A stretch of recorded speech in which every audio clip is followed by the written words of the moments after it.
Lacatan itself, when you peel it, is slightly orange. We also have another one that is called red banana or red Sumatra. We have the blue javas too. As you guys can see at the bottom here, young ones, they have this ring at the bottom where the bananas come out. Blue javas, there actually comes individually. There is different two varieties of pups. You know, they are the water pups and the sour suckers too. The sour suckers are the one who will produce fruit. The golden finger is short, but it's very sweet dessert banana. It has the apple flavor. When you buy a banana, a lot of the bananas come from Costa Rica. It's like one of the biggest providers. But they pick them 3 weeks early. Well, you pick it 3 weeks. That's why you ever notice? I think I'm the only Puerto Rican in the world that didn't like bananas. Hello everybody, welcome to Fruitful Trees, and today I am going bananas. Actually, I am at a nursery called Jack and the Beanstalk Nursery near my house in Lacatan, Florida. And they have such a great selection of a whole bunch of different types of trees, but they have the biggest variety that I remember of a nursery having of banana trees. They have so many different varieties and different sizes. I'm actually here today picking up a Lacatan banana, but they have some other ones that I was impressed that I might get as well. But if you're looking for any fruit trees, this is a great place to go.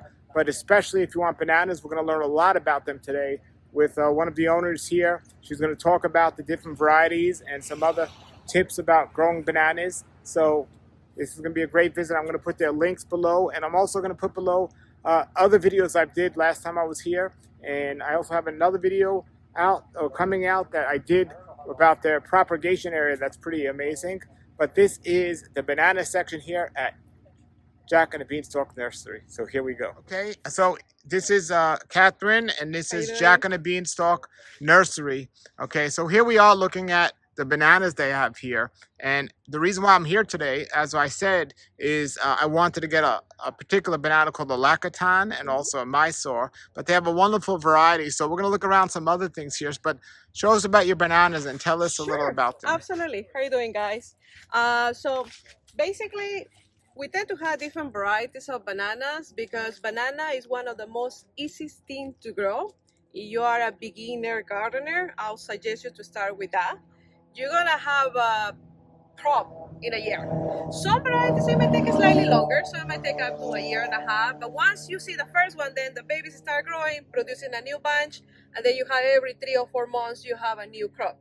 So you're gonna be super happy when you're actually seeing the results when you're growing them. So Lacatan, like you mentioned, is one of the varieties that come from Philippines. Lacatan itself, when you peel it, is slightly orange because it has a lot of vitamin A. That's what it makes the color. It's considered a dessert banana in the Philippines because it's very sweet. Not used for cooking, but it's a nice, and it gives you a really good size, you know, like almost 3 inches, a good size banana. The tree itself is Dwarf, so it can maintain about 5 to 6 feet, and very productive per se. Now, we're in the Lacatan here, and I mentioned this, but this is not easy to find. Keep this in mind. There's a little red tint in the flower. Yep. And that's how you know, or one of the ways you know, and this one has one. And definitely one that's hard to find, but I definitely recommend if you're into bananas. This is one of the best tasting bananas out there. Now, one of the things that people don't know about this variety is it's a very cold, actually hardy. Even though it gets a little, you know, in the winter with the wind and the cold spell, sometimes the bananas get a little raggedy. But we have frost in this section. We actually have some temperature that goes up to 28. Like last year, not this year, but last year we had that.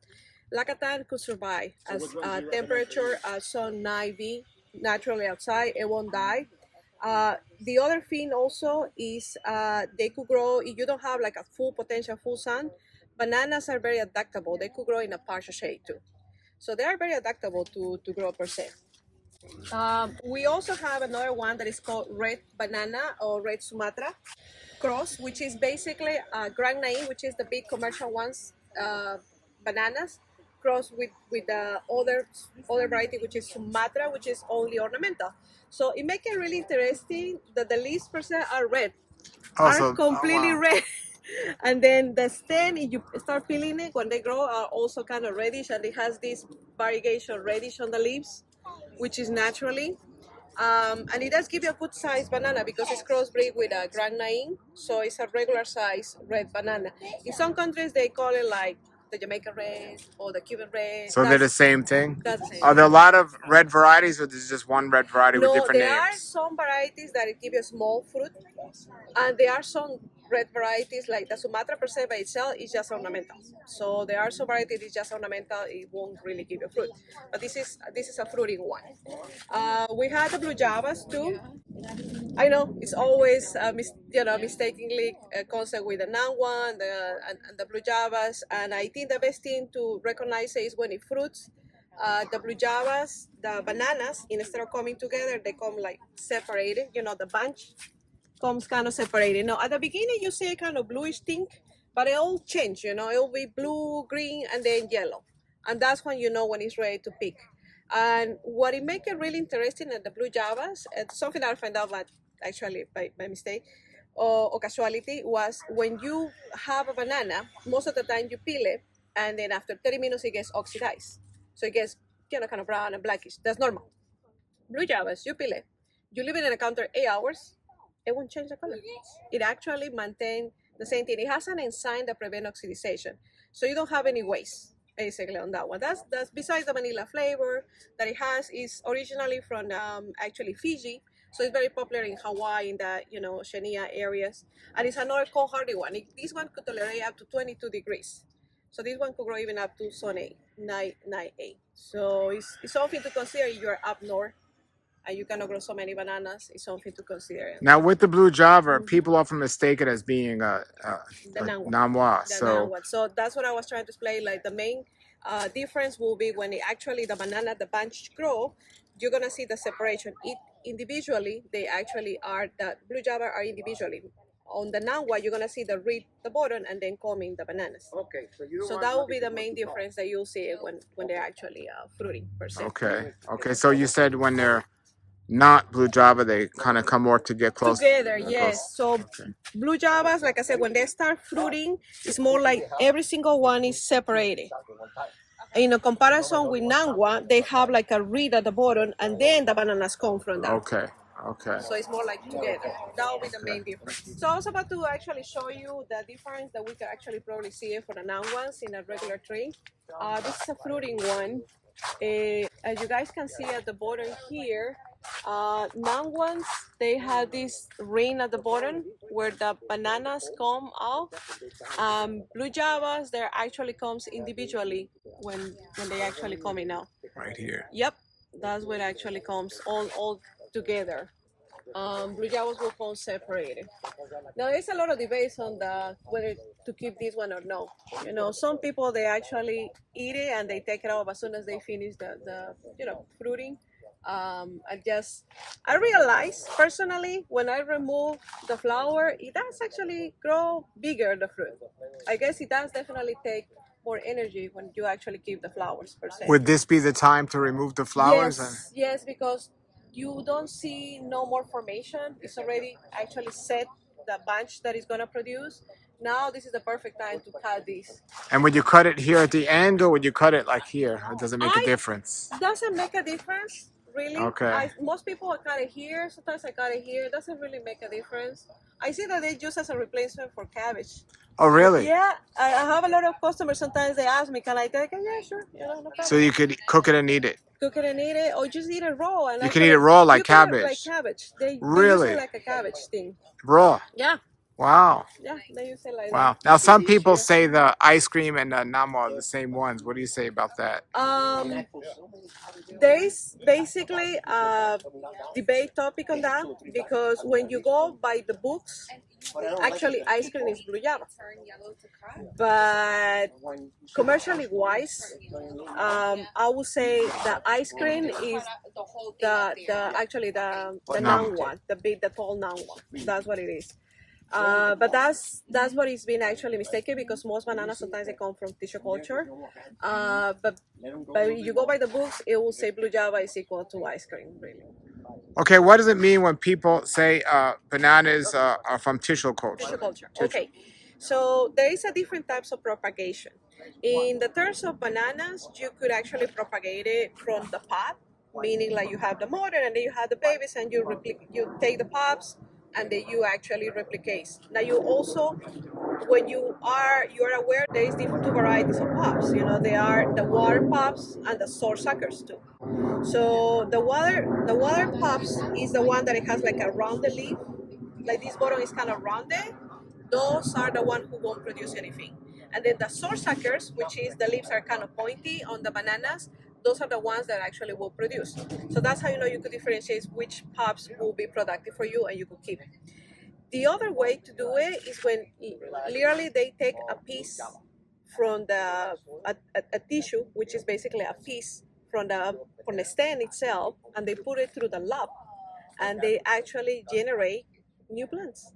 That's what it's made out in the lab actually. It's made out of the lab. I generate plants from the lab, and then you have a new baby actually growing. That would tell you the same question. Okay, this is something that we maybe could grow a banana from only the piece, the stem. Bananas are super versatile. You could actually have only the stem, clap it on top at the bottom, and you could replant it and it could grow back. You could have a banana that break in the wind, which we have lately. We have a lot of winds, for example. It could break in half. You could cut it like in diagonal, and it come back. So it's a very versatile. You could have like I said, the stem, and you could plant. You could have the roots, and you could plant.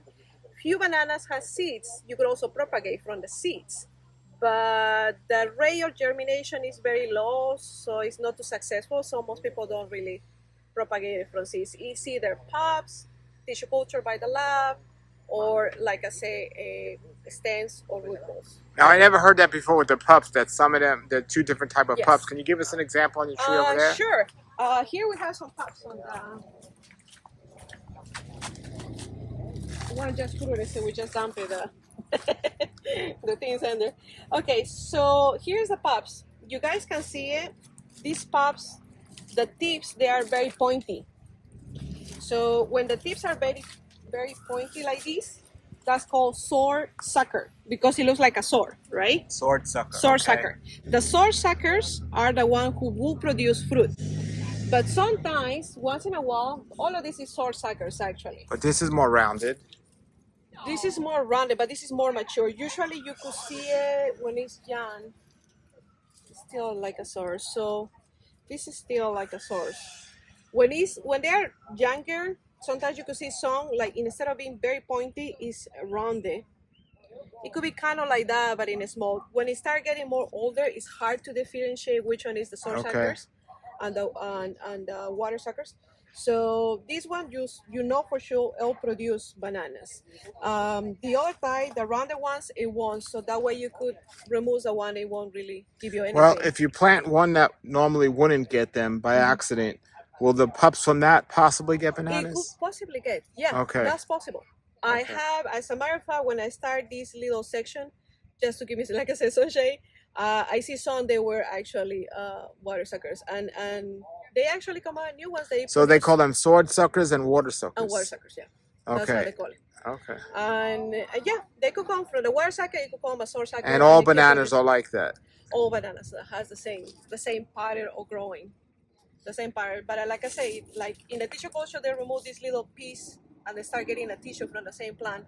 But you could literally have only this piece, not having roots, and plant a new tree from that. Does the tissue culture have to be done in a laboratory, or can people do it like no, grafting? No, you could do it at home. There is a kit now. Nowadays, it's become very trendy, especially because you probably saw those variegated bananas that we also have it too. The variegated banana is now being actually processed by tissue culture.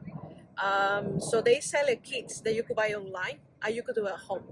You just need a piece from the mother plant that you are actually wanna replicate, but you could do it at home. So it's like grafting bananas almost. Kind of. Yeah, kind of. Yeah, I would say different. Because you don't really graft. This is just water. Yeah. There is not really a stand or wood hard, but yeah, kind of. The idea. You could do it, especially now that a lot of plants start getting more trendy and the variegation start getting more trendy. So a lot of people start actually doing tissue culture at home now, and they start selling kits. Oh wow. Yep. All right, so we have another variety that is it was very popular on the 90s actually, or on the 80s when it started the population of the bananas and exportation commercially wise. It's called Gros Michel, widely known on the Caribbean as a Big Mai itself. This banana is a Cavendish, but it's a really big Cavendish, very tasty flavor wise. But it was wiped out because it actually happened to be that there is a fungus disease. They've been getting kind of resistance throughout the year, and they've been actually developing also to get it more tolerant to this. And now it's coming back. It's coming back. It's supposedly it's a new improved version that they actually will tolerate, the fungus. And it grows bigger just in case. This variety is not gonna be a 6 feet tall, so it's gonna be 15 to 20 feet. So, but if you don't mind the height, like I said, at the end when it starts fruiting with the 15 feet tall, it'll put a bunch and it's gonna be easy to reach. If you don't mind that, then you could go ahead and plant that one. It's definitely. And how do they taste? Oh, they taste like a regular Cavendish, but way sweeter actually, way sweeter and creamy flavor too. Is it a Gros Michel or Gros Michael? It's Gros Michel. That's Okay. the actual name. It's just they've been calling it like Big Mai in the islands, but Okay. it's a Gros Michel. They call it like that because of the size of the fruit per se. Orinoco is a cooking banana. Orinoco is a banana that can be used as a plantain. The other thing that we know about Orinoco is a very cold. It has a cold tolerance up to 22 degrees, which is great for if you want to have a plantain. Let's say you live in Orlando. Well, nowadays now Orlando is 10 but let's say you live up north in Jacksonville, so you could actually grow that one too. The other nice thing about this one, you could eat it ripe because it's banana itself. You could do different things, different dishes as a plantain per se. And it is actually widely known. Orinoco, a lot of people they don't know that, but Orinoco is actually Saba. In the Philippines, is a Saba, and a lot of people get confused thinking that it's a different one, but it's the same. They also call it Burro plantain, but it's at the end it's Orinoco. Golden finger is a small banana, or FHA101. That's the botanical name that it has, the golden finger. The golden finger is short, but it's very sweet dessert banana. It has the apple flavor. When you call it about manzano, which we also have manzano, it has so many variations in between. And golden finger is one of them. I would say it's tastier than the regular manzano because the regular manzano has this acidity flavor. This one has more sweetness when you actually grow it. It's very popular. It's a commercially actually widely known in Central America, like Honduras, Guatemala, in those countries too. And it's still like semi-tall, like 8 to 10 feet. So it's not too tall. It's a medium size. So it's a good one to actually have it. It grows in South Florida, no problem, and it can grow up to some ivy. It tolerates too.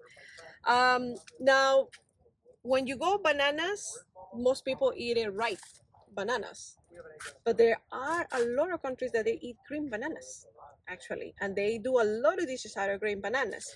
So I always recommend the double Mahoi for people who actually cook with green bananas because it will give you 2 bunches. Bananas only give you 1 bunch per plant.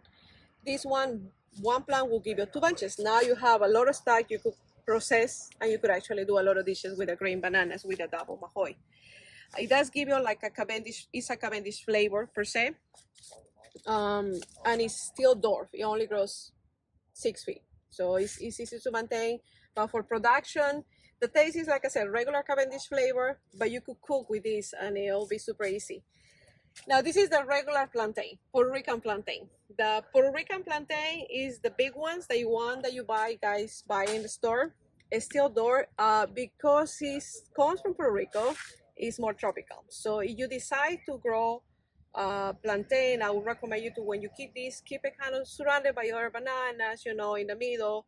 Don't leave it alone because it's not cold tolerant. So it only grows up to some 10, 27 maybe, but it might kill by the frost. So it's better to keep this in a protected area. A good option for that one, if you live in the up north, will be more like the Orinoco banana because it's more cold hardy at 22 degrees.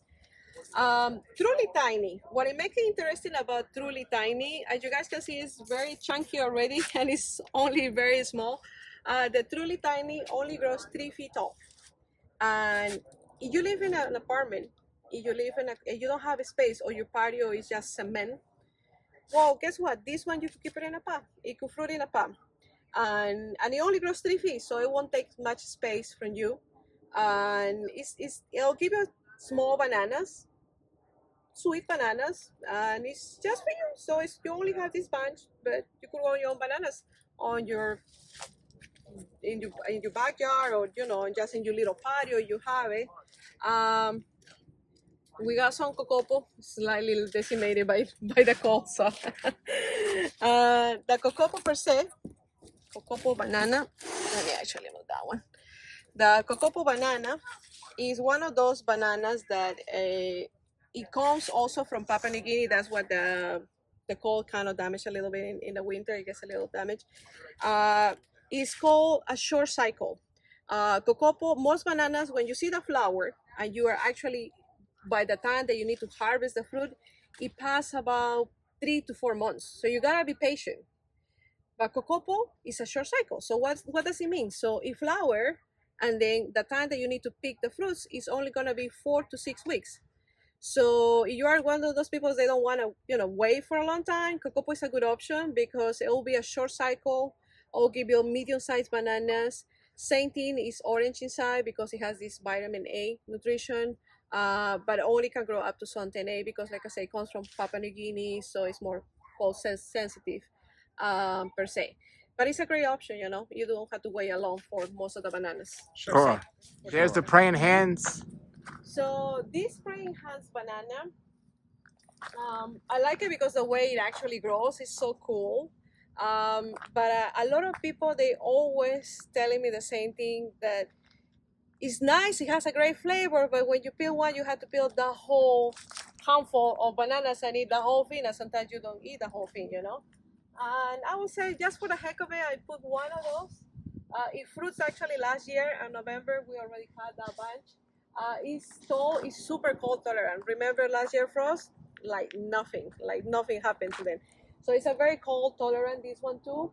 My praying hands, on the contrary, when I was able to remove the rack, I was able to separate it individually.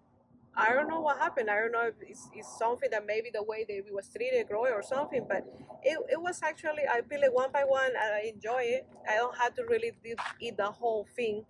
But when it fruits so amazing, That's what it make it. And it's one of those big ones, meaning like it grows about 15 feet and it gives you these really big stems, Hard to see because we have so many trees in the front. But you guys can see it's probably like a foot in diameter. Yeah, wow. Yeah, they are really big ones, Really Now, big ones. some people say, and when you take off the flower, take off the leaves also. Have you heard that? Yes, I heard about that. You could do it, but you have to know when to do it. Like the flowers, because it just finished fruit, producing more the fruits. That then you know exactly when to remove the flower.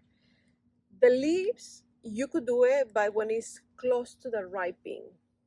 So what happens if you don't know when it's gonna ripe? Maybe you could do it so prematurely, and then my tree might be affected. Like I said, some racks could actually ripe in 3 months. Some racks could ripe in 4 months. So you wanna do the process and increase the flavor. I would say the first time, don't do it, and calculate to see how your bananas actually takes 3 months or 4 months. And based on that, you could probably experiment in the next rack. But don't do it the first time, because if you do it prematurely, it's gonna definitely get. But if you do it at the right time, doesn't in fact increase the It taste of the does. It banana? does increase the sugarness, because it definitely takes out the source of energy that the plant itself needs it. So they just put all the energy on the fruit itself. So increase the carbohydrates, the sugarness and the fruit itself.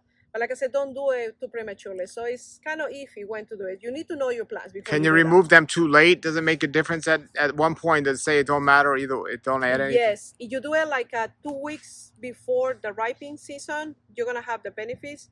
But let's say if it's gonna be close in the next week, might not really be Got you. make difference. Per se. Okay, well that's Yeah. great. Yeah, All right. And then we have the variegated in the back that we're also growing it. Finally. We haven't been able to plant it yet because the variegateds are more cold sensitive, as you guys know. This is the Florida variegated.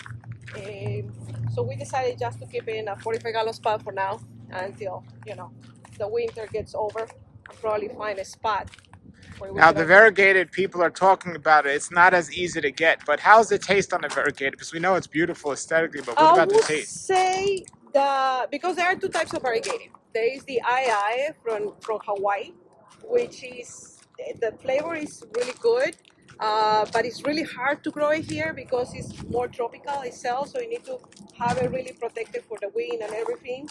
And then we have the Florida one, which is being basically the original Florida one. It came from Thailand per se.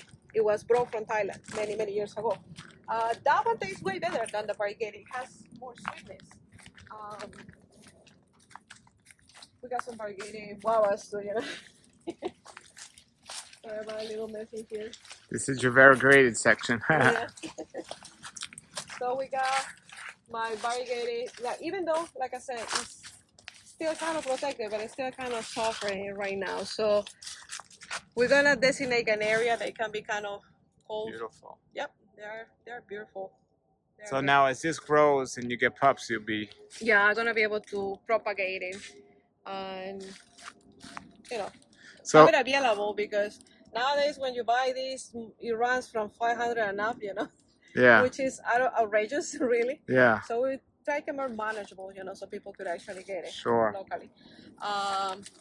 But like I said, we gotta plant in an area that's gonna be cold frost, protected. Yeah, this is more like the guavas per se. It is the same thing that you get from Publix.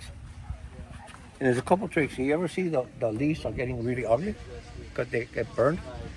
What they recommend you to do, you cook it, cut like this, okay? And maybe you put like a little cup over it so all the water brings to it, and within 2-3 days, they'll start spiraling out. You mean cut the whole plant? No, here, Oh. like this. Just cut You a can little... cut all the way here, but like When you say cut it, what do you mean cut it? like this, All the way through? yeah, but in an angle. To cut the top off? Yeah. Oh, Yeah. wow. People say, oh, it's gonna die. No, they don't. And also the shoots start coming out and beautiful leaves. Because what I like about bananas is the leaves stay like this, but they get ripped in the wind easily. Yeah. But that's why sometimes it's good to kind of hide them between something so the leaves don't get them. Because I think they're nice. And you gotta be very careful because there's a lot of nurseries out there. They are selling you ornamental bananas. Say, hey, it's gonna give banana. No. The way you know that is by the shape of the leaf when it first comes out. If it looks like like A sword? a sword and thin, those are producers. But if it's coming out from the bottom, it's a sucker. It's sucking off the actual tree. Get rid of those right away. And don't worry because when they're young, a lot of them have like red spots. As they mature, then the leaves turn green. But that's a good way to save it. If you want something that, in this case, I wouldn't touch it. And do this once in a while. Yep. In the end, don't rip it, cut it nice and clean. The water's there, but it's good for the plant because it keeps a nice texture.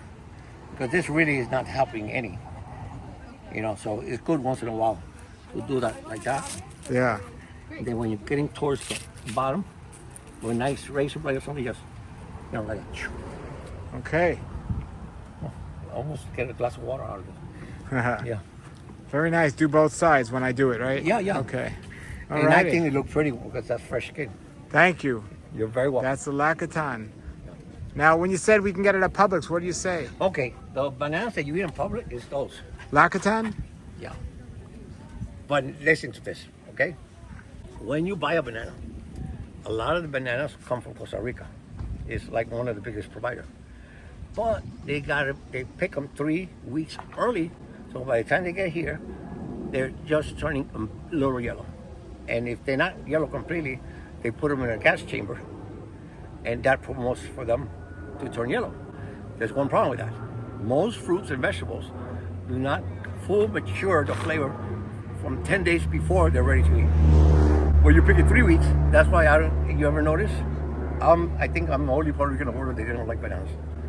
When I learned that trick, because when you eat them, they taste a little bit green. Yeah, the crap. I have to let the banana almost turn black with spots. Yeah. Just, and still sometimes I feel. For ever since I started growing my own, I'll never buy products again. Yeah, I mean, big difference. And it's an easy plant to grow, you know. And as soon as you finish with a plant, they say the other baby is over here, and this one produce. You take it out of the dirt, and you take the trunk of the plant already produced, like pancakes, and leave them right there in the front. Oh yeah? And it serves as a fertilizer for them too. Okay. Not all plants do that, but this is definitely a good idea with these. Yeah. With the bananas. And coffee grounds. Yeah. Yeah. Coffee grounds. All right. Thanks, man. By the way, if you want to see a lot of fruit trees, go to Paul's house. He got a hell of a collection. Yes. Thank you, everybody. Thank you. All right, everybody. That was the amazing banana selection here at Jack's and the Beanstalk Nursery. Definitely want to check them out. I'm going to put that link below. I'm also going to put a link to another video that I did last time I was here. Their amazing area of fruit trees and the varieties they have. Again, if you were looking for any fruit tree, this is a place you want to consider looking at, especially bananas. The selection is the best selection I've seen in terms of variety and also the different sizes of banana. This is a great place to go and learn. They have tremendous knowledge about these bananas as well. Besides these cool tags that they have with all the banana trees, there's a bunch of info that people that work here know about these bananas and a lot of other fruit trees. So this is one of the places I make sure I get my fruit trees when I buy fruit trees, because I trust them that they know what they're doing, and I've never been disappointed in things I've gotten here. So the link is below. If you like this video and you want to recommend another nursery or somebody's yard, maybe your yard that's growing fruit trees, just contact me at an email below and I'll consider coming on out. I just love reviewing these nurseries. I learn so much, and I love to see a great selection of trees that people have available, and they certainly have a great selection of things available here. All right, everybody, thank you for watching. Until then, have a great day, and if you're not subscribed, please subscribe, and of course, keep growing.